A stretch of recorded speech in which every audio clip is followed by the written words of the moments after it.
Hi, everyone. Welcome to Gear to Live, a program brought to you by Choose Life International. I am your host, Arlene Burton. Today, we have in our midst none other than Minister Music, Mark Johnson is fine. Mark Johnson. Mark Johnson is a Jamaican recording artist, producer, songwriter, pianist, speaker, executive producer, brand ambassador, property professional, and project manager, entrepreneur, licensed real estate agent, and he owns his own project management company and property services. Welcome.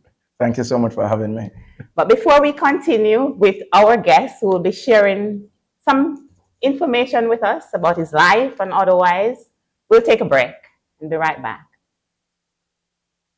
United in the hearts of two, Dr. Donovan and Faith Thomas. And today, Choose Life International stands as a beacon of inspiration and transformation. Celebrating 15 years of empowering lives, we've dedicated ourselves to helping people not just exist but truly live. At Choose Life International, we believe in the power of choice. The choice to embrace life's journey, to overcome obstacles, and to thrive.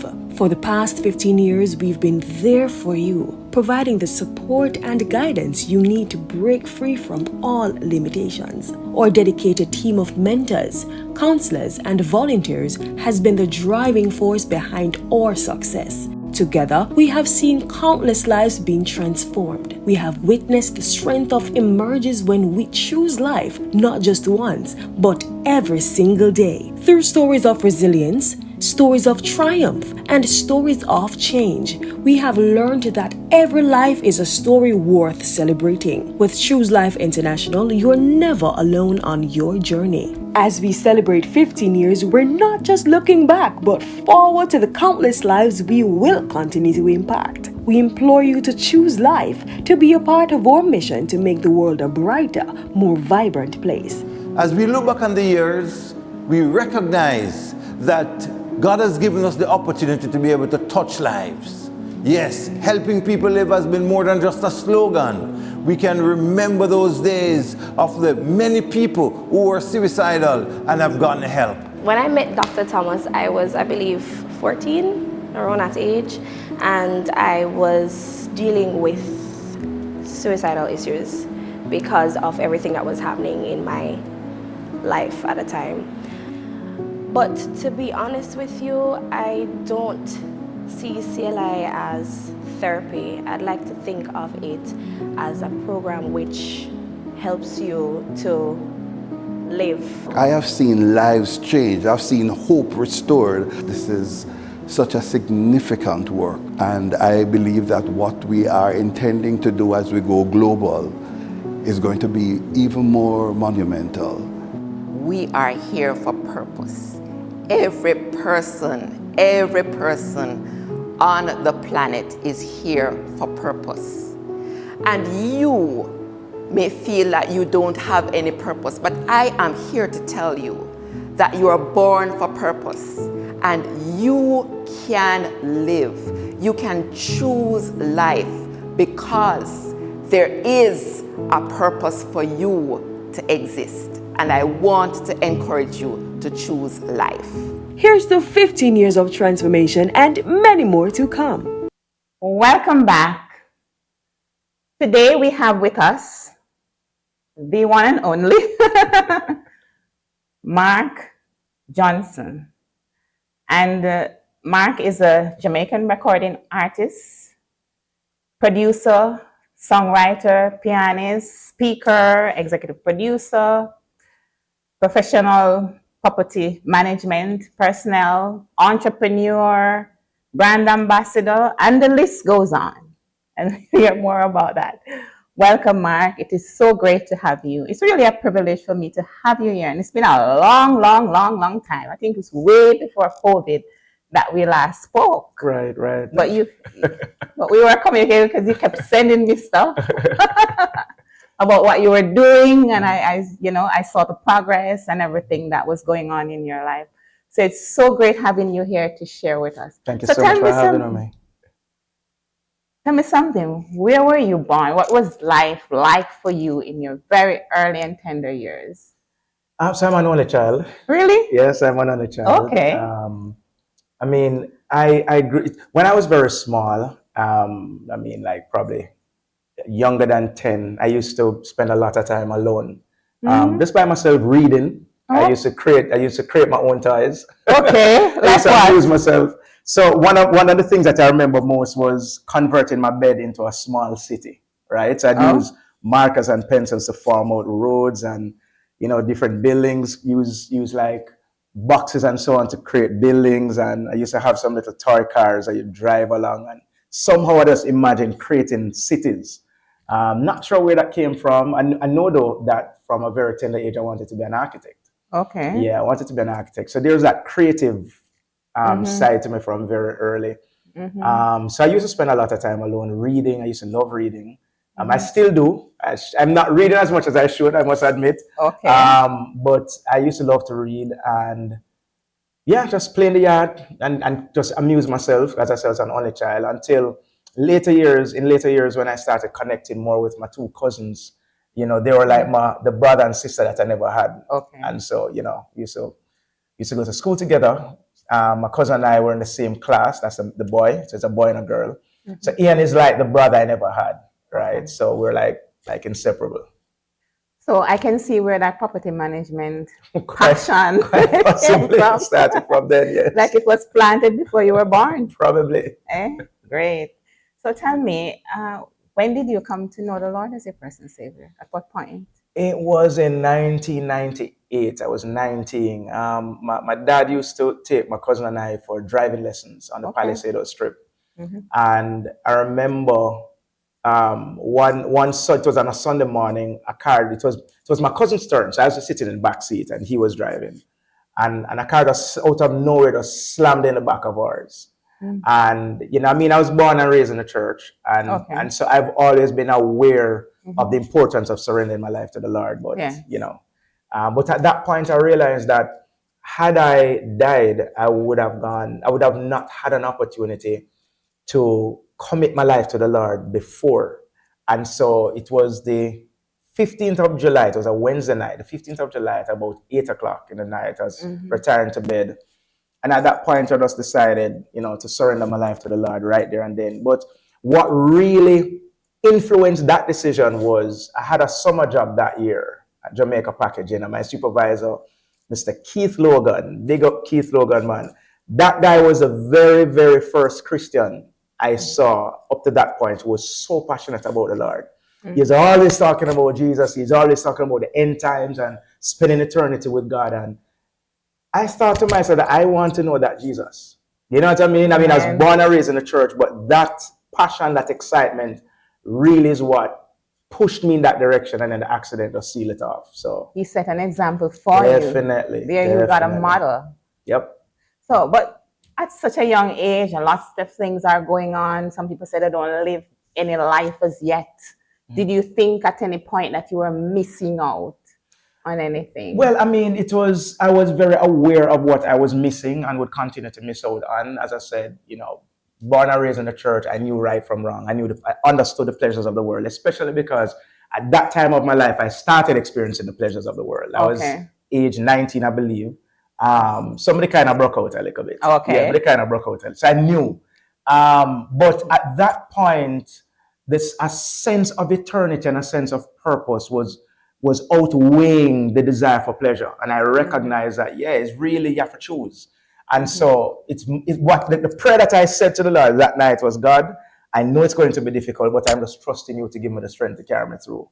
I know it's not going to be easy, but I just trust in you. And he has definitely kept me. Have I messed up? Of course. But he has really kept me. But through those times, were you struggling and wrestling, and how did you reconcile all of that? You see, the late, great Dr. Miles Monroe said in one of his books entitled God's Big Idea, the only thing that can destroy an idea is not destroying the person who came up with the idea, But the only thing that can destroy an idea is a bigger idea.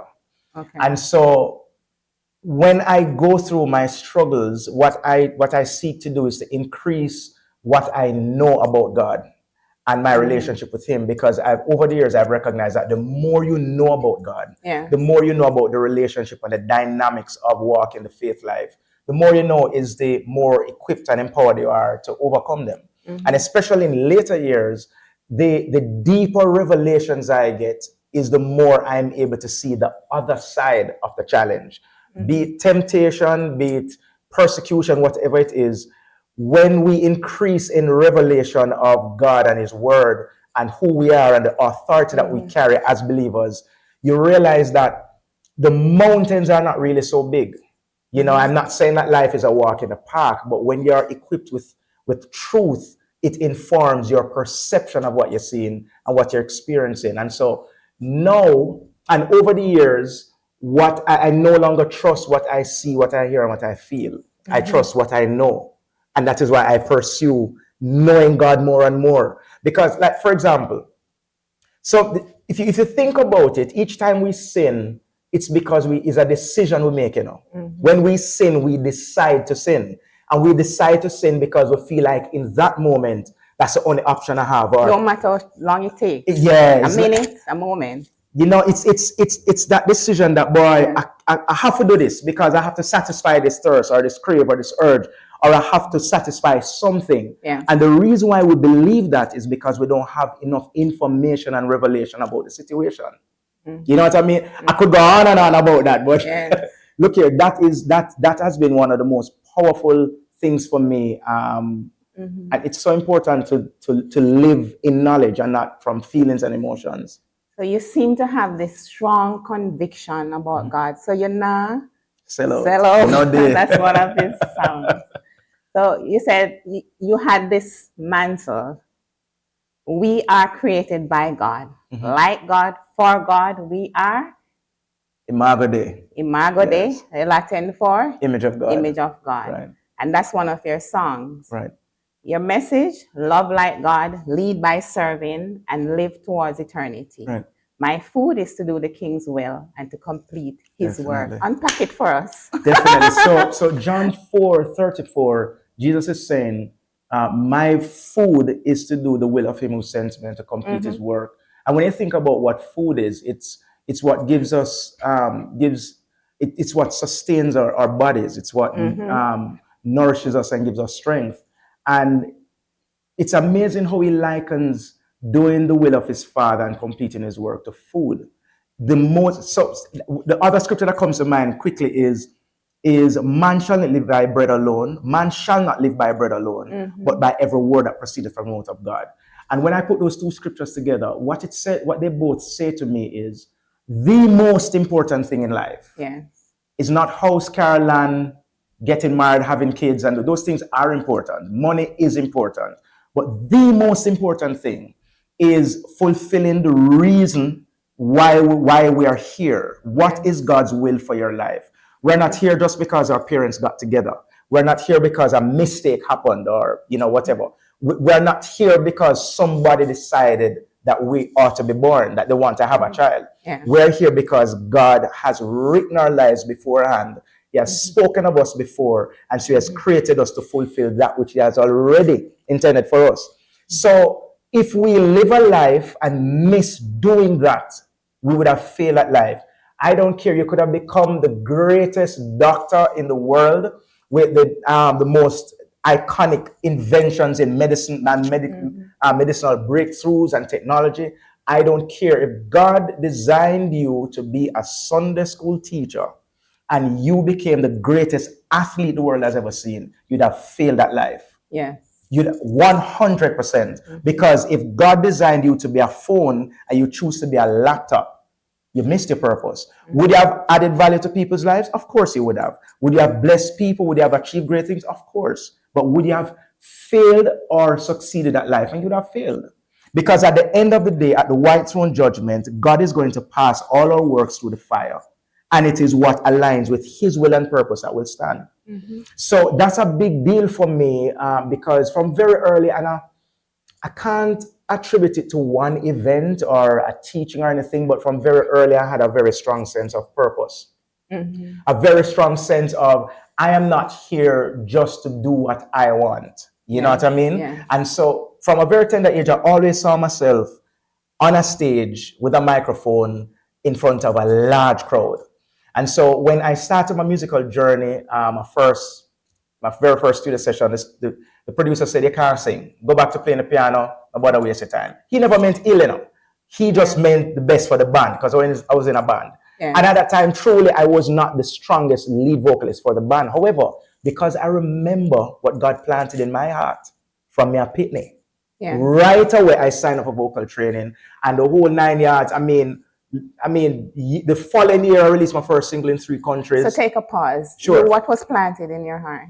That vision of me being on a stage, Okay. I knew it was connected to my purpose. I Okay. knew it played a very significant role in what my purpose looked like. Okay. And so because I was clear of the direction of God's will for my life, it was easy to know which doors to open, which doors to close, Yeah. when somebody give advice, what to take and what to throw away, because I know the direction. You know what I mean? And so it's just a big deal for me. And that's why everywhere I go and I talk to young people, the thing for me is try to figure out why you are here. Harness the skills and the talents and whatever God has deposited in you to strengthen them so that you can fulfill that. Because outside of that, life really is empty. But how do you align yourself in a position to know these things, to know what God has for you? Because this is a struggle for many people. The clarity, trying to understand these things, direction, purpose. Am I hearing correctly? Is somebody leading me in the right way? How do you align yourself, really? So I don't want to downplay it, but let me say it this way. I mean, if you think about a relationship, if you and I are friends, over time, I'd figure out what your favorite ice cream flavor is. I'd figure out what your favorite color is. I'd know what your birthday is. I'd know, what your mother like. I'd start knowing things about you. Yeah. Probably more things than other people would know. If I go on a stage, the audience would probably only know my name, know that I'm the things that you just read from my bio, but they would not know my favorite flavor ice cream because they don't have a relationship with me, but you do. So you know my favorite. So there are things about me that you would know that they would not know. In order to know God, it's a matter of spending time with Him. Scripture says, ask, it shall be given, seek, you shall find, knock, it shall be opened. The relationship with God is very dynamic. My relationship with Him is different from your relationship with Him because you are wired differently. And so God speaks to you in a different way. Yeah. And so I've found that the more I pursue knowing God, is the more He reveals Himself to me. And so there are things like purpose and business and finances and marital decisions and major decisions. When I seek God, I get the clarity. Yeah. He answers through music. He'll answer through a sermon. He answers through a friend, through a dream, just as direct download. There are many different ways. So the short answer to your question is, how do you know that? Is pursue a relationship with God, because that is where the clarity comes from. And there needs to be consistency in that definitely. relationship. Comes through Definitely. His word, getting deeper, prayer, fasting, stuff like that. Very good. So you do a mix because you went right into the music. You, in your response, you do a mix of reggae with an input of DJ style. And some are straight singing. You've done that. I love the song that is entitled My Will. It's a song that you can listen to for the entire day. Wow. Yes, I really like it. My will, my all, my all. What was happening to you at that time when that song, you gave birth to that song? I mean, it's kind of interesting that most of my songs are written either during or right after my morning devotion. And that morning, I just felt an overflow, I was just overwhelmed with gratitude to God for all that He has been to me, for me, in me, all He has done through me, the work that He has done on me. And I just felt like writing a love song, just to say, boy, God, you're my everything. You are my everything. You are my all. the word all is just 3 letters, but it is so all encompassing. And I just wanted to express that to him. That's where it is. Yes, beautiful. How did you play instruments? You do singing, writing, producing. How did all of it evolve? And I realized also that you minister along with other popular artists throughout the Caribbean and USA, UK, and otherwise. How did that experience inspire you to expand your abilities and reach in the industry? So, well, my journey started when I was age 7, classical piano. Okay. Yeah, that's where I started. Interesting. And my parents told me that I actually hated it when I just started. I guess probably it was just because of the new environment.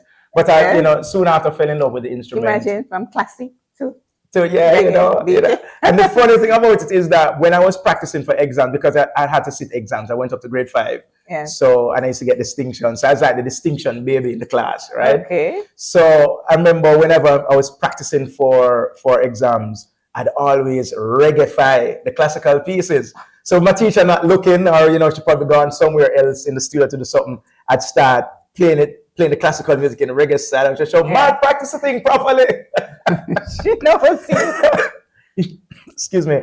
But I mean, over the years, I mean, with my growth in my piano skills, I got involved at church, playing for the Sunday school choir until I became the choir director for the Sunday school choir, and then the choir director for the youth choir, and then the choir director for the corporate era choir, all the churches within the denomination, and then eventually for our national chorale as a technical director for.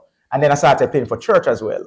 So the piano skills made room for me becoming a choir director. Okay. And then that got me introduced to other musicians throughout our church. We started playing together at conventions, crusades, and so on. And we decided to form a band. Okay. And then it's when we formed the band, now we went into studio because we had this passion to carry the music to the world, the gospel of Jesus Christ through music and song. And then, the producer said what he said. And then we decided at that point, because I felt a burden and a passion and an urgency to carry the message, but they weren't at that stage yet. And so we agreed as, Virgin and Virgin, that I should just go solo because I just really wanted to move very fast. And that's where I segued into a solo journey as a recording artist. And I mean, the rest is really history. I've ministered in multiple states in the US, throughout the Caribbean, and all across Jamaica. I've done hundreds of events, and it's just been a privilege, especially being in the schools. We have our own school tours, just pouring into the next generation. And you have won some awards too. Congratulations. Yeah, thanks. But we don't have much time left, so you're going to have to come back and let us dissect some of those music and how they came about. But you do some amount of mentoring for early education children at that stage. So what inspired you to be so passionate to go so early? Most people start like when they're teenagers or even older. What really inspired you to start so early? So it was one morning, probably about 2016, 2017. I was before the Lord and,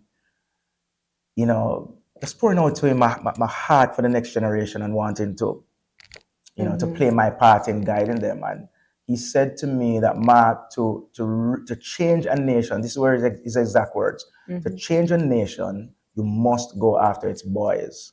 And it's almost as if I was very clear. I got a sense that it was very young boys, like at the primary school level. Yeah. And so, I struggled with it for probably about 2-3 years. I was thinking about, because I want to save the world, right? Oh. So I was thinking about what happened to the girls and what happened to the teenagers and blah, blah, blah. But I eventually settled on just mentoring boys. And so now our flagship program is called Life Club. We're mentoring 30 little boys. And the vision really is to expand that and have it in every single school across Jamaica and the Caribbean eventually. And this is something you do along with Nicole, your wife? My wife. Yeah, my wife and I. So we both co-founded a foundation called Fruitful Trees Foundation. Yeah. That has been from 2007, yes. And we have done conferences, youth conferences, fun days for children. We have had small scholarships and financial aid. We have done sports days. We have done a bunch of things for young people. Yes. Right now, we're focused on, Fruitful Trees Foundation is focused on Life Club. And that now is going to, I mean, it has been amazing. I'd have to come back to give you the full 9 years of that, but it has been amazing. We're in the second year of our pilot. And so we're hoping that at the end of our 3-year pilot, we'll be able to get some significant funding, because right after we want to multiply from 1 school to at least 3 schools and just continue growing from there.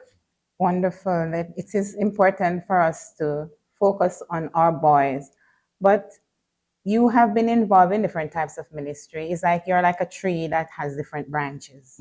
And then you also are involved in owning a company to do with property management. How do you manage all these gifts and abilities? Because some people have them, but they're not sure which one to focus on at one point in time. How do you manage all of it? So the short answer to that is collaboration, is building teams for each of the things I'm involved in and work together with people to get them done, because I'm only one person. I can't do all of it. And you rely on God to lead the Of path. course, 100%. All right. It is such a good thing to have you here. And the word I have for you, Proverbs 3:3-4, let love and faithfulness never leave you. Bind them around your neck, write them on the tablet of your heart. Then you will win favor and a good name in the sight of God and man. Thank you so much for being with us. And thank you so much for being here. You are the light of the world. God expects you to shine. This is Geared to Live, and God bless you all.